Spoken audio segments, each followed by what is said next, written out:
ఎందుకు భయపడుతున్నారు, ఎందుకు ఫ్రస్ట్రేషన్ లో ఉన్నారు?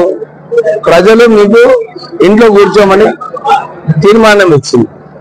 ఇంట్లో కూర్చోండి అని. ఇప్పుడు కాళేశ్వరం ప్రాజెక్టు మీ హయాంలో కట్టిండ్రు, మీ హయాంలో కమిషన్లన్నీ దోచుకున్నారు. అందరు కూడా సెంట్రల్ వాటర్ కమిషన్ కూడా అన్నది, అరే మీరు నీళ్లు తుమ్మిడి గట్టల్లో లేకుంటే కాళేశ్వరంలో ఎట్లా ఉంటాయి నీళ్లు? నిజంగా అర్థం కాని సమస్యలు వారు మాట్లాడుతున్నారు. నేను మొన్న కూడా మేము రేవంత్ రెడ్డి గారు ఏదైతే ప్రాణహిత చెవుల స్కీమ్ లో డ్రింకింగ్ వాటర్ సప్లై సిటీ కోసము 20 TMC నీళ్లు ఆ రోజుల్లోనే కేటాయించడం జరిగింది. 11,000 కోట్ల రూపాయలు ఖర్చు పెట్టారు కూడా. ఇంకా 24,000 కోట్లు ఖర్చు పెడితే ఈ ప్రాజెక్ట్స్ అన్ని కూడా పూర్తిగా అయ్యేది. కానీ కేవలం కమిషన్లు దోచుకోనికే కాళేశ్వరం ప్రాజెక్ట్ పెట్టడం జరిగింది.